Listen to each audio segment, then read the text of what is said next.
शङ्कराचार्यं केशवं बादरायणं सूत्रभाष्यकृतौ वन्दे भगवन्तौ पुनः पुनः। श्रुतिस्मृतिपुराणानाम् आलयं करुणालयं नमामि भगवत्पादं शङ्करं लोकशङ्करम्। कृपाकटाक्षाची या किरणे मोहसमुद्राचे आटणे घडे जये त्या श्रीकृष्णे वंदूतया ते। सर्व वेदांत सिद्धांत गोचरंतम गोचरम गोविंदम परमानंदम सद्गुरुं प्रणतोस्म्यहम्।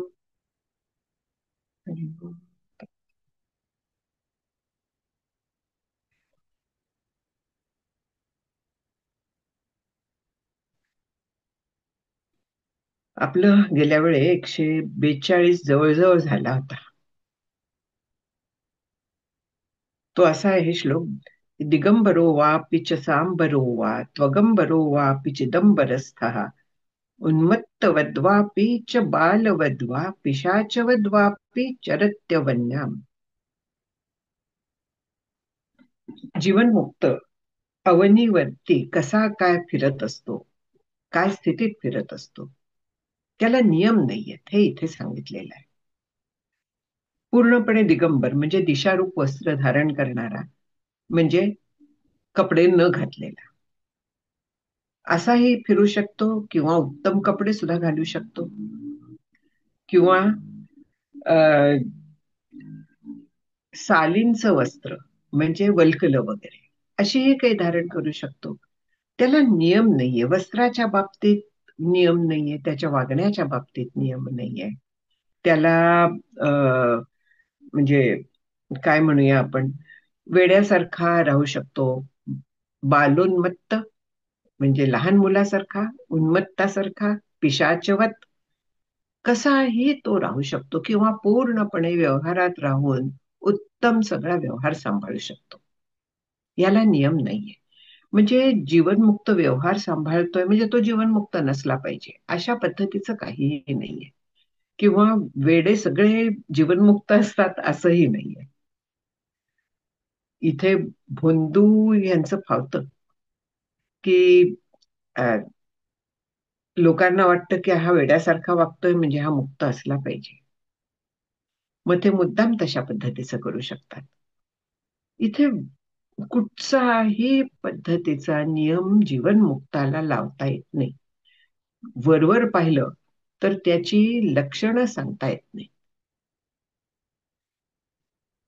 समर्थांनी जे सांगितलं की साधू दिसती वेगळाले परी ते स्वरूपी मिळाले अवघे मिळून झाले देहातीत वस्तू.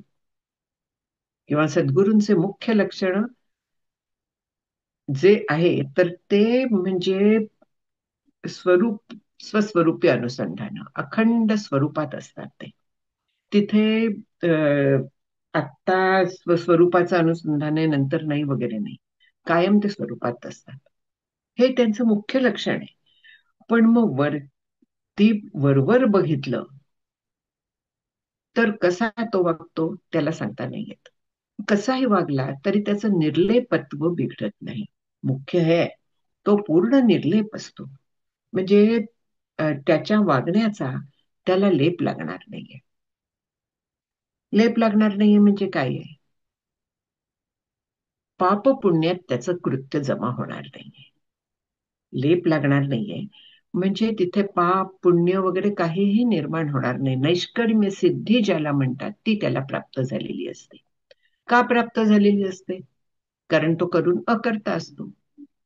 तो काहीही स्वतः करत नाही, त्याचा देह करत असतो. तो पूर्णपणे साक्षी असतो, कुटस्थ असतो.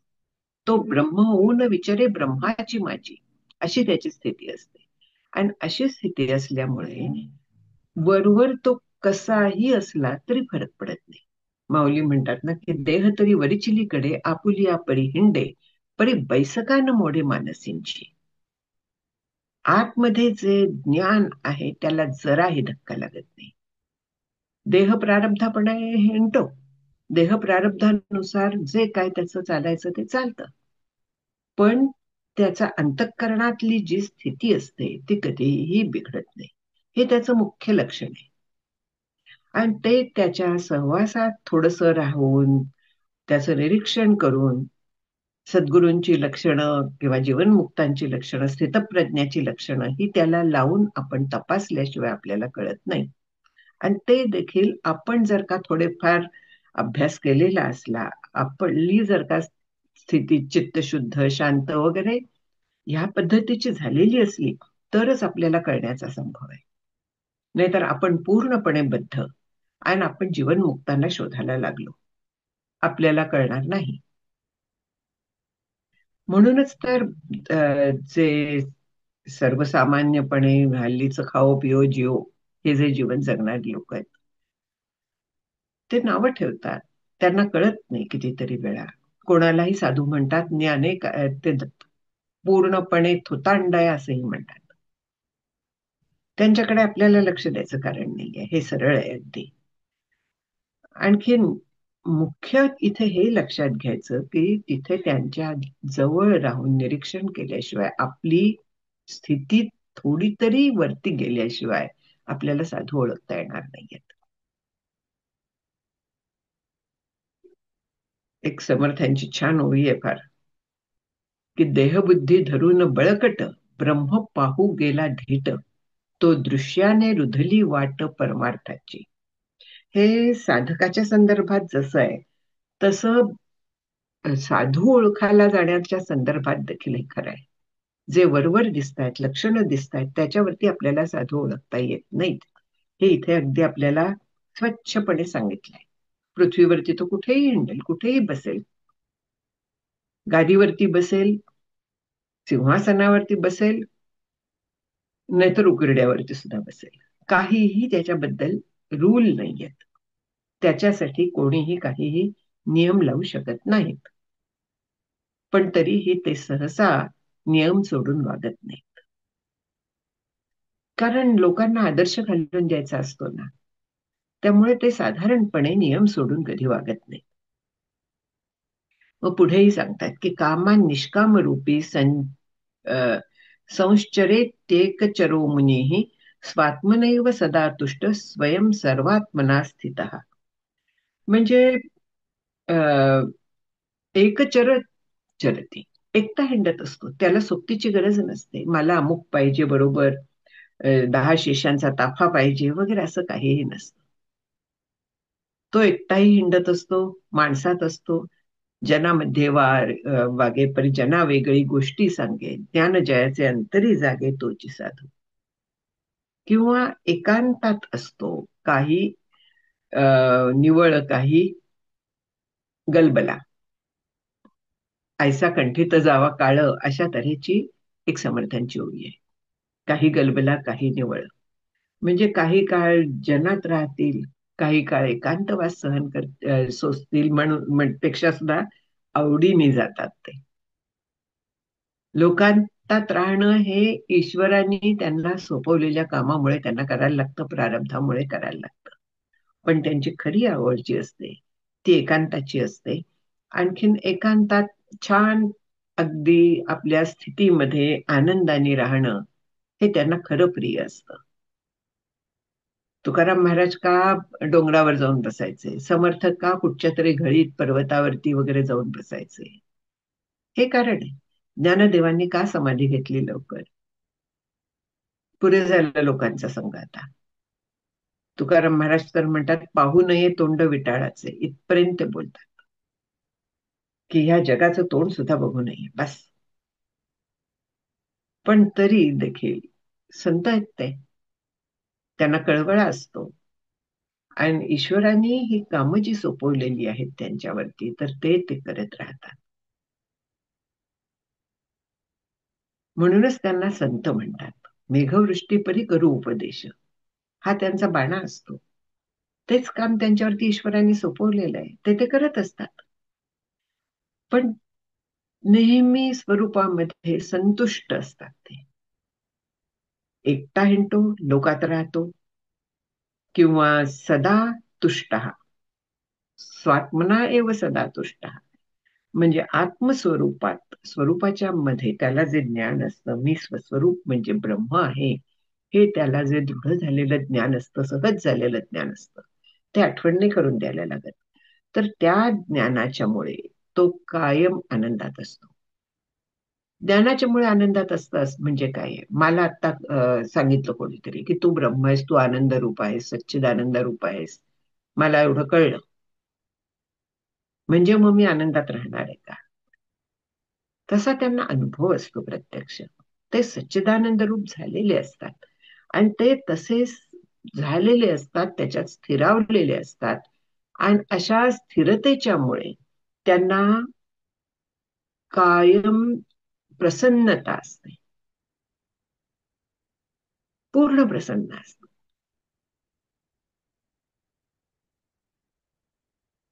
देखा खंडित प्रसन्नता, आथिली जेथ चित्ता, तेथ निगणे नाही समजता संसार दुःख.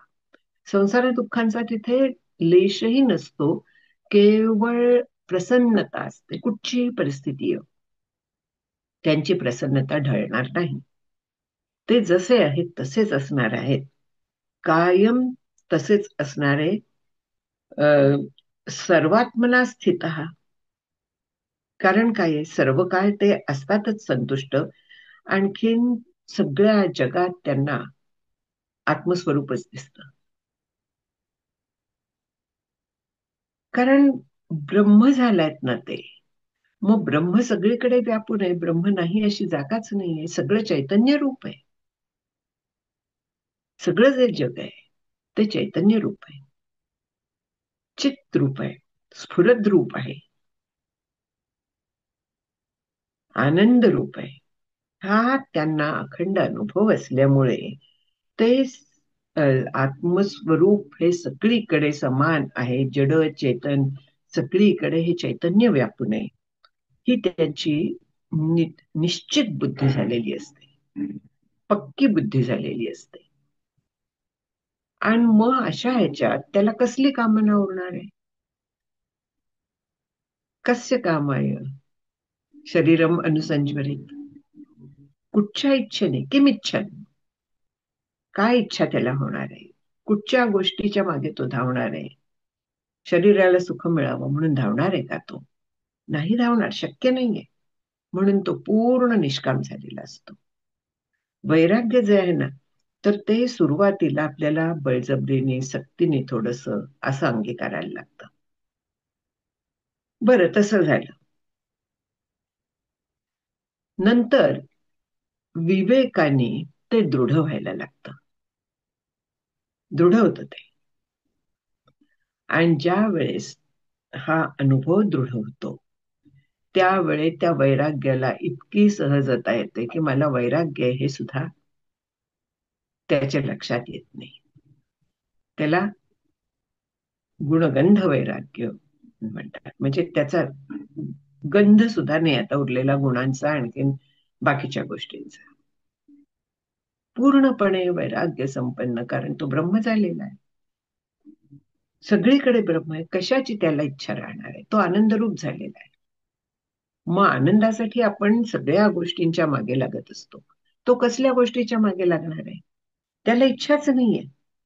म्हणून तो पूर्णपणे निष्काम होऊन, पूर्णपणे आनंदात राहून असा एकटा ह्या पृथ्वीवरती हिंडतो. म्हणजे तसं त्याला पसंत असतं खरं. प्रारब्ध त्याला करायला लावतात गोष्टी, प्रारब्ध त्याला सोडत नाही. पण त्याची आवड ही असते. आणि हे इथे लक्षात घ्यायचं की हे शंकराचार्य त्याच्या जे अनुग्रहित शिष्य होते, ते बहुतेक सगळे संन्यासी होते, जास्त करून संन्यासी होते. त्यांना उपदेश करतात. त्यामुळे पृथ्वीवरती एकटा हिंडतो हे त्यांना सांगितलेलं आहे. आपल्यासाठी तेच सांगतात ना, की प्रपंचामध्ये राहून अलिप्तपणे राहा.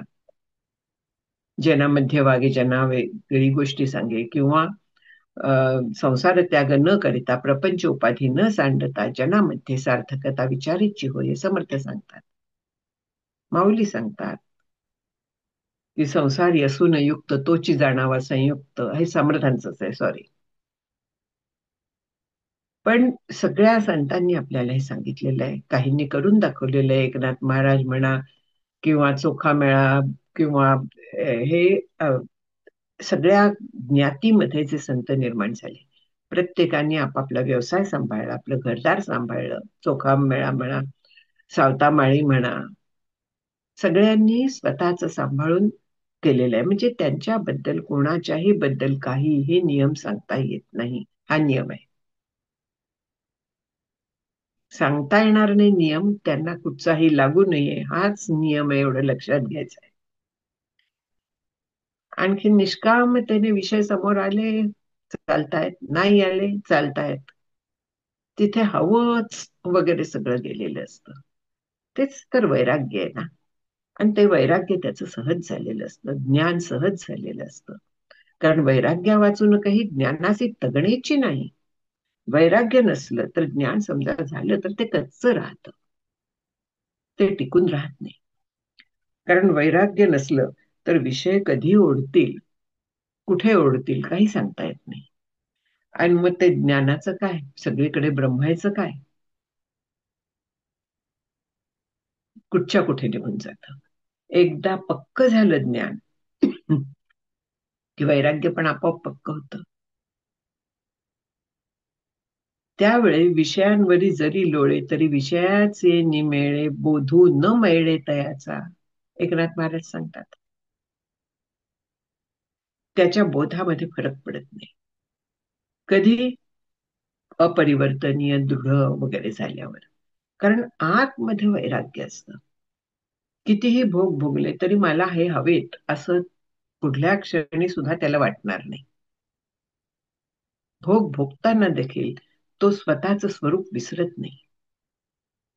नाहीतर भोगाच्या काळी आपण त्या विषयात पूर्णपणे रमलेले असतो, तसं त्याचं नसतं. भोगकाळी सुद्धा तो त्याच्यापासून अलिप्त असतो, पूर्ण अलिप्त असतो.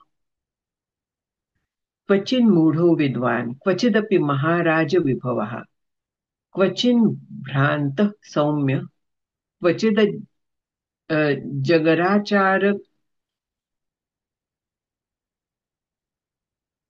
कलितः, क्वचित पात्रीभूतः क्वचिदवमतः, क्वाप्य विदितश्चरेत्यवम् चरत्येवं प्राज्ञ सतत परमानंद सुखितः. क्वचित मूढः, विद्वान, विद्वान म्हणजे तो जो अखंड परमानंदात जो बुडलेला आहे, सतत परमानंद सुखितः, जे आधी पाहिलं आपण की त्याचा परमानंद कायम असतोच असतो, तो कधीही बिघडत नाही, तो त्याच्यातच असतो. कारण तो आनंद स्वरूप झालेला असतो. मग आत्ता आनंद आहे मग नाहीये अशा पद्धतीचं त्याचं काहीच नाहीये. त्यामुळे तो कायम आत्मलाभाच्या मुळे, आत्मरूप झाल्यामुळे तो अखंड आनंदात असतो. मग आनंदात असतो म्हणजे शोकनाश आहे तिथे. ह्याच्या ह्या अवस्था आहेत की शोकनाश आणि आनंदावाप्ती. आपल्याला जे शोक दुःख वगैरे होत असतात त्याचा त्याच्याकडे मागमूस नसतो. कशापासून शोक होणार, जगातली कुठची तरी गोष्ट गेल्यामुळे ना दुःख होणार, नको ते आल्यामुळे. तसं त्याला काहीच नाहीये, हवं नको त्याचं संपलेलं आहे. मग दुःख होणं वगैरे हे त्याच्याकडे येतच नाही, त्याला दुःखाचा मागमूस राहत नाही त्याच्या ठिकाणी. म्हणजे शोकनाश ही स्थिती येते. आणि शोकच गेला, झोपेत शोक जातो, आनंद असतो पण तो अज्ञानाने झाकलेला असतो आणि ह्याचा अज्ञानाचं आवरण गेलेलं असतं. त्यामुळे शोकनाश असतो आणि पूर्णपणे आनंदावाप्ती म्हणजे आनंद रूप झालेला असतो तो, असा म्हटलेला. आणि त्याला प्राज्ञ असं म्हटलेलं आहे. प्राज्ञ म्हणजे का बरं? प्राज्ञ म्हणजे इथे कारण देहाचा अभिमानी प्राज्ञ नाही. प्राज्ञ म्हणजे पूर्णपणे प्रज्ञावान असा जो आहे जो आत्मज्ञानी आहे, ब्रह्मवेत्ता आहे, असा जो आहे तो कसा परत वागतो त्याचं आणखीन वेगळ्या पद्धतीने इथे वर्णन दिलेलं आहे, की क्वचित मूढ हा विद्वान क्वचित, म्हणजे मूर्खांची गाठ पडली की तो पण तशाच तऱ्हेने वागू शकतो, किंवा आपली स्थिती लपवण्यासाठी सुद्धा मूर्खासारखा वागू शकतो. मूर्ख काय करतील भरोसा नाही. त्यामुळे हो, तुमचं म्हणणं बरोबर आहे. सुसरबाई तुझी पाठमो, छान म्हण आहे फार. तशा पद्धतीने तो कोणाशी वाद घालायला जाणार नाही. असं आहे, बरं असं आहे, तसं आहे, तसं आहे, काय फरक पडतोय. म्हणून कधी तो अ, मूढांमध्ये, बद्धांमध्ये तसा आहे असं वाटू शकतं. विद्वत सभेत किंवा जे त्याला जाणतायत, तर तिथे तो त्यांच्याच सारखा विद्वान होतो, शास्त्र चर्चा करतो, शंका असल्या त्या फेडतो, जे गरज असेल ते करतो. म्हणजे मग तो मूर्ख आहे का विद्वान आहे? जिथे जसं आवश्यक आहे तसा तो वागतो. तो ब्रह्म आहे. तो विद्वानही नाहीये आणि तो मूर्ख पण नाहीये, तो ब्रह्म आहे. त्याला ओळखणाऱ्यांना वाटतं की हा विद्वान आहे, बरोबर आहे तेही, कारण शास्त्रविद असतो, तो जाणतो, ब्रह्म जाणणारा जो असतो तो विद्वानच असतो. पण मूर्खपणाचा आव पण घेऊ शकतो ना तो. जिथे काहीच कोणाला कळत नाहीये तिथे ज्ञान पाजळण्यात काही अर्थ असतो का? म्हणून शास्त्र सांगतं की विचारल्याशिवाय कधी सांगू नये. विचारल्याशिवाय सांगितलं तर त्याची किंमत राहत नाही. जे काय आपण सांगू त्याची काडी मात्र किंमत नसते. दुसरी एक मराठी म्हण आहे फार छान, की गाढवा पुढे वाचली गीता. म्हणजे काय? गाढव समोर आहे, त्याच्या समोर मी गीता अभ्यास करायला लागले, वाचायला लागले, अर्थ सांगायला लागले, काही उपयोग आहे का? तसं मूर्खाच्या समोर काहीही उपयोग नसतो. त्यांची समजूत काढायला जाऊ नये, त्यांना सांगायला जाऊ नये. कोणी विचारलं अवश्य सांगावं, पण आपणहून कधीही सांगायला जाऊ नये. विद्वान क्वचित अपि महाराज विभवा क्वचित, म्हणजे कधी अत्यंत वैभवात राहतो, महाराजासारखं, सम्राटासारखं वैभव भोगतो. जनक आपल्याला माहिती आहे, उदाहरण प्रसिद्ध आहे. किंवा रघुकुलातले अनेक राजे पूर्णपणे ज्ञानी होते. राज उपनिषद सांगतं की सुरुवातीला ही ब्रह्मविद्या ही क्षत्रियांच्याकडे होती. कारण काय? गीतेमध्ये त्याचं उत्तर आहे. प्रथम सूर्याला सांगितलं ज्ञान, त्यांनी इक्ष्वाकूला सांगितलं, इक्ष्वाकूनी म्हणजे मनूला सांगितलं, मनूने इक्ष्वाकूला सांगितलं. सगळे राजे आहेत. इक्ष्वाकू रामाचा, श्रीरामांचा पूर्वज राजे होते सगळे. आणखीन त्या परंपरेत एकदा, आता राजाचं नाव नाही आठवत आहे मला, पण त्या राजाकडे एक मुनिपुत्र काहीतरी शंका विचारायला गेला किंवा कशासाठी तरी गेला, मला एक्झॅक्ट गोष्ट नाही आठवत आहे, पण हे नक्की आठवत आहे की त्यांच्याकडे गेला. राजाने त्याला एक प्रश्न विचारला, त्याला कळेना उत्तर. ब्रह्मज्ञानाच्या संदर्भात होता काहीतरी. तो आपल्या वडिलांकडे गेला, वडिलांनाही उत्तर माहित नव्हतं. बरं, वडील असे अहंकारी नव्हते की मला माहित नाही म्हणजे हे खरं नाहीच आहे, असं असेलच कसं, सगळं जाणलं जात आहे एक जाणल्यानंतर, अशा पद्धतीचं ज्ञान असेलच कसं वगैरे, अहंकार नव्हता त्यांच्या ठिकाणी. ते राजाकडे गेले, राजाला म्हणाले की मी शिष्यभावाने तुला शरण आलेलो आहोत, तर आम्हाला ज्ञान दे. आता राजाला प्रॉब्लेम आला की हे क्षत्रियांमध्ये लिमिटेड असलेलं द्यायचं का? त्यांनी ते ज्ञान शिष्यभावानी शरण आलेल्याला सांगावं, हा पण नियम आहे. म्हणून त्यांनी ते ज्ञान दिलं. पुढे राजांमध्ये ते ज्ञान लुप्त व्हायला लागलं. आणखीन ते ऋषींनी परंपरेने सांभाळलं. अशा पद्धतीची ती कथा आहे.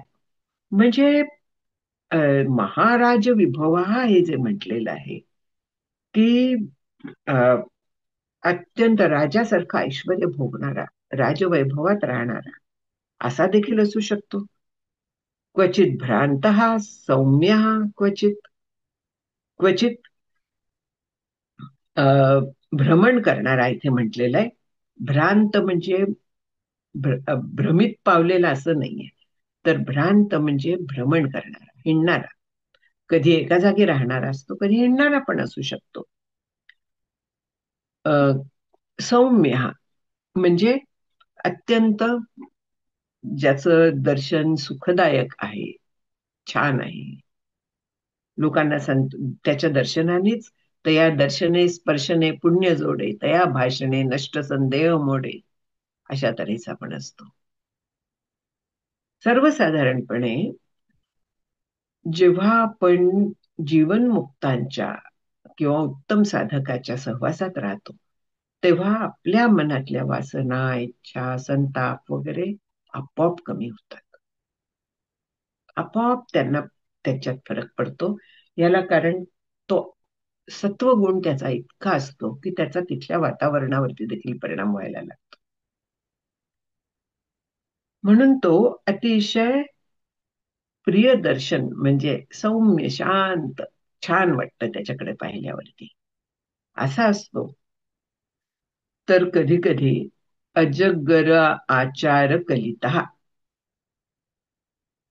अजगरासारखा पडून राहणारा एकाच जागी, असाही असतो. अजगर वृत्ती म्हणजे काय आहे? इथे अजगर वृत्ती धारण करणारा असं म्हटलेलं आहे. यांच्या यदू अवधूत संवाद जो आहे, तर त्याच्यात जे त्यांनी 24 गुरु सांगितलंय, त्याच्यात एक गुरु अजगर पण आहे. अजगर काय करतोय? त्याच्या आवाक्यात आलेला पशु खातो. एकदा खाल्ल्यानंतर त्याला बराच काळ काही लागत नाही, शांत पडून असतो. हे पाहिजे ते पाहिजे त्याच्यासाठी एवढी खटपट केली वगैरे हे काहीही नसतं त्याच्याकडे.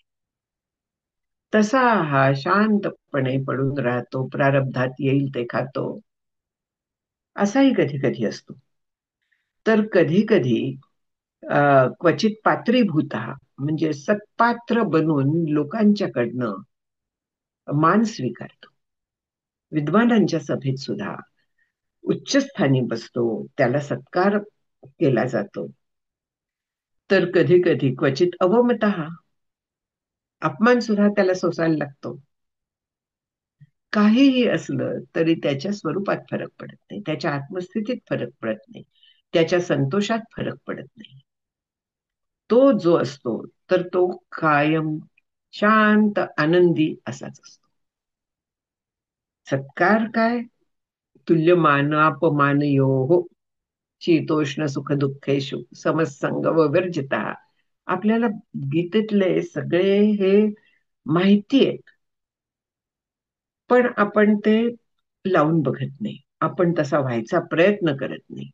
सगळ्यात प्रॉब्लेम आपला तो येतो की ही लक्षणं जी सगळे सांगतायत ती आपण तसं व्हायचंय.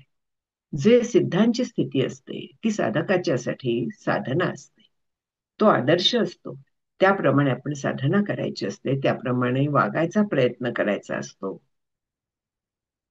ही स्थिती आहे, असं राहायला लागतं. नाहीतर कशाला उगाच सांगतायत वर्णन? सांगायचं कारण काय आहे? एक तर आपल्याला ओळखू यावं म्हणून, स्वतःची स्थिती देखील आपल्याला पारखून घेता यावी, हाही त्याच्या मागचा उद्देश आहे. आणि असे जेव्हा येतात तर त्यावेळी त्यांना शरण जावं, त्यांना गरज पडेल तर प्रश्न विचारावेत, त्यांचा अनुग्रह घ्यावा. हे सगळी कारणं हे वर्णन एवढं थोडं सांगण्यासाठी असतात. नाहीतर वर्णन करण्यात काय मतलब आहे? काहीच नाहीये. ते जसे असतात तसे असतात, आम्ही असतो तसे असतो, आमचा गोंधळ चाललेलाच आहे. पण त्यांच्या वर्णनाचा तसा जर का आपल्याला कधी सापडला तर त्याला शरण जावं. दुसरं म्हणजे कधीही कोणाची निंदा करू नये. तो असा कसा आणि हा असा कसा, अजिबात करू नये. प्रत्येकाची प्रकृती भिन्न असते आणि ही भिन्न प्रकृती आपण भिन्न प्रकृतीचे आहोत म्हणून आवश्यक असते. की आपण भिन्न भिन्न प्रकृतीचे आहोत, आपल्याला आपल्या प्रकृतीला योग्य, आणखीन आपल्या प्रकृतीनुसार जो साधना देऊ शकेल, त्याची प्रकृती तशी असली तर ते त्याला बरं पडतं, आपल्यालाही त्याच्याबद्दल अट्रॅक्शन वाटतं. म्हणून आपल्या प्रकृतीनुसार आपण त्याच्याकडे जातो. यामुळे ईश्वर ह्या सगळ्या जे ज्ञानवान आहेत त्यांची देखील प्रकृती भिन्न असते, त्यांचं वागणं विभिन्न असतं. एक शिक्क्यासारखं कुठेही नाहीये, टाकसाळीसारखं कुठेही नाहीये. प्रत्येक वेगळा असतो. आणि म्हणून इथे शंकराचार्यांनी आपल्याला तो कसाही असू शकेल, पण आता मान झाला अपमान झाला त्याला काहीही त्याच्यात फरक पडत नाही, हे मुख्य आहे. त्याचा होऊ शकतो अपमान, क्वापि अविदित, म्हणजे पूर्णपणे लोकांना कळतही नाही, तो अज्ञात असतो. कधी कधी तो स्वतःच डोंगर दऱ्यात जाऊन राहतो जिथे कोणीही येत नाही. इथे कोणी असा असेल हे देखील लोकांना माहीत नसतं, अज्ञात. अविदित चरती, असा अशा पद्धतीने तो सगळीकडे संचार करत असतो, सगळीकडे जात असतो. त्याला नियम नाहीये. परत परत हेच सांगतायत आचार्य, पुन्हा पुन्हा सांगतायत की परीक्षा अशी करायला जाऊ नये, त्याला नियम सांगता येत नाही.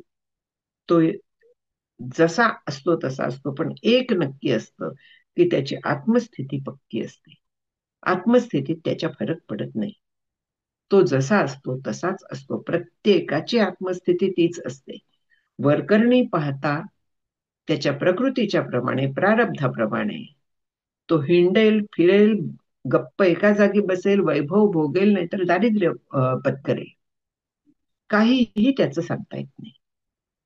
मूर्ख वाटेल नाहीतर विद्वान वाटेल, काही नियम नाही आहेत, काहीही त्याच्याबद्दल सांगता येत नाही.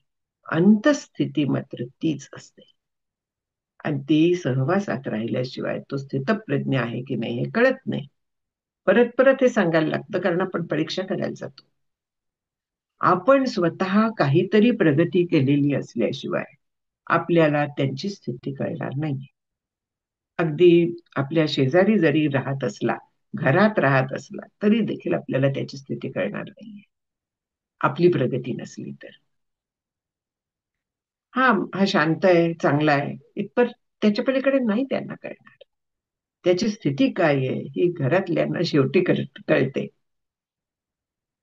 पुढला आपण बघूया श्लोक. निर्धनोपि सदा तुष्टोप्यसहायो महाबलः नित्यतृप्तोप्यभुञ्जानोप्यसमः समदर्शनः. पूर्णपणे निर्धन असला तरी देखील त्याला आत्मस्वरूपाचा लाभ झाल्यामुळे तो कायम संतुष्ट असतो, कायम तो आनंदात असतो, कितीही निर्धन असला तरी. असहाय्य असला म्हणजे काय,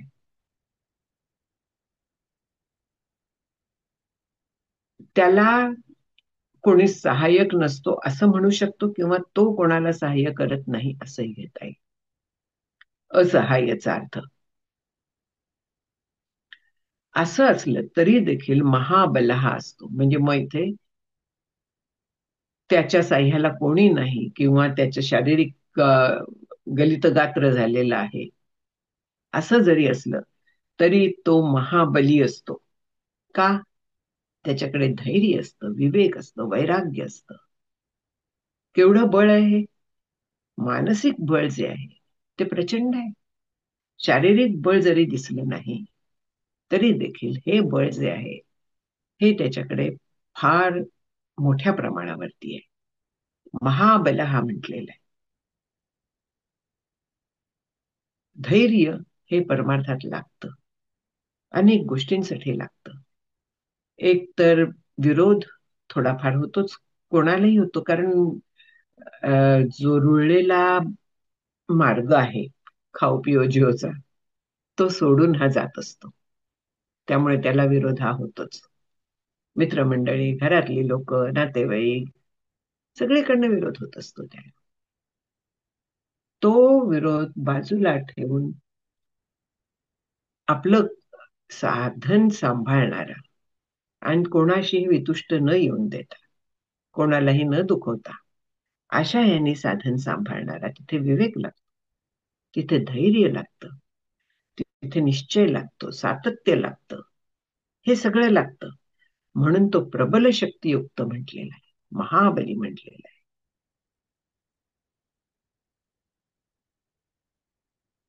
परमार्थ नव्हे लेकुरांच्या गोष्टी म्हणून जे म्हटलेलं आहे ना तुकाराम महाराजांनी, ते यामुळे म्हटलंय की खायची प्यायची गोष्ट नाही. चणे खावे लोखंडाचे तेव्हा ब्रह्मपदी नाचे.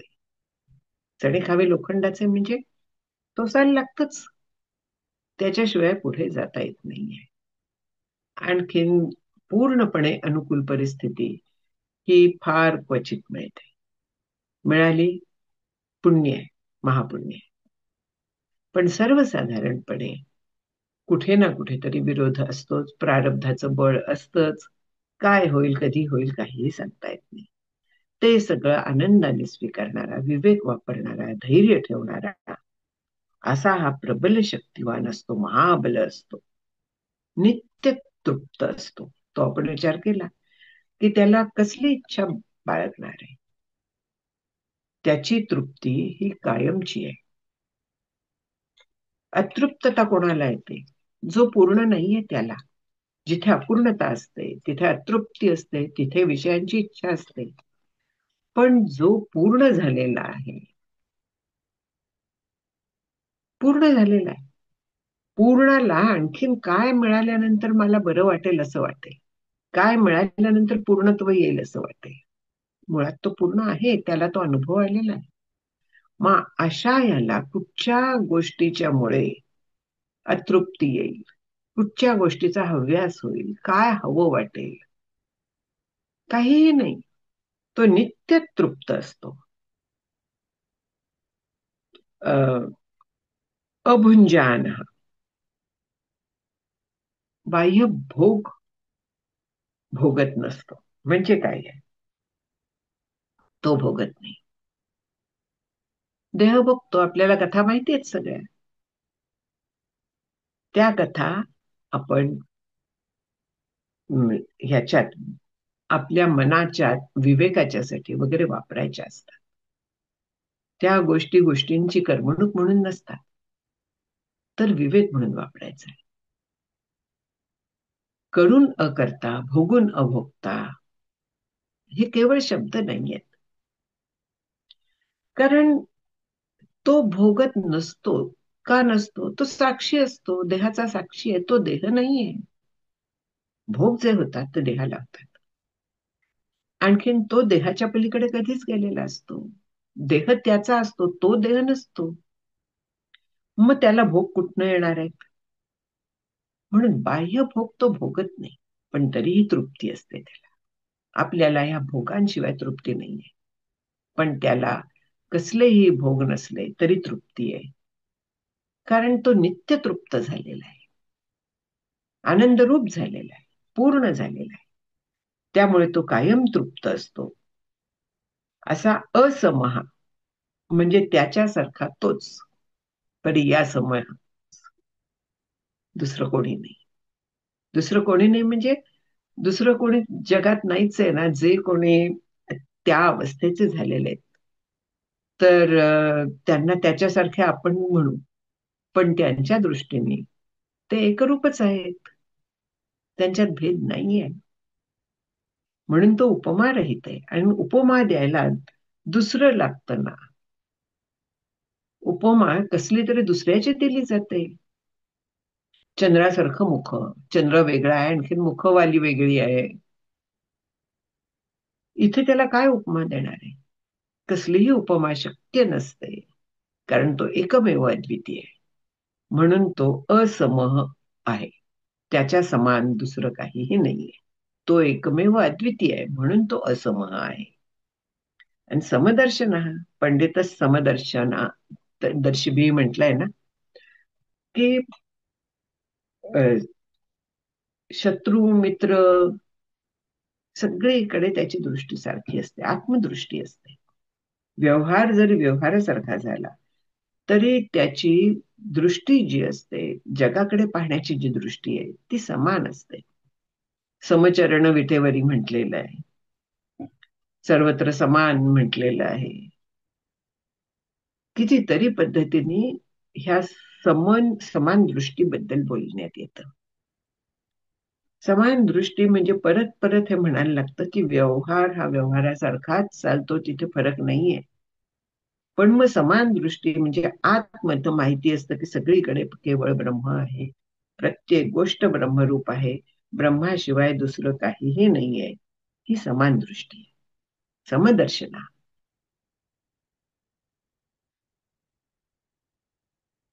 तिथे व्यवहारात गोंधळ नाही करत ते. जरी सगळे बघण्याची दृष्टी समान असली तरी व्यवहार हा व्यवहारासारखाच चालतो, त्याच्यात काहीही फरक नसतो. तो जसा असतो, जसा चालायचा असतो, तसाच चालणार. म्हणून ब्रह्मवेत्ता जो असतो, तर त्याच्याबद्दल पुन्हा पुन्हा सांगण्यात येतं, त्याचं हे वैभव आहे सगळं. पूर्ण असणं, काहीही इच्छा नसणं, म्हणजे वैभव आहे.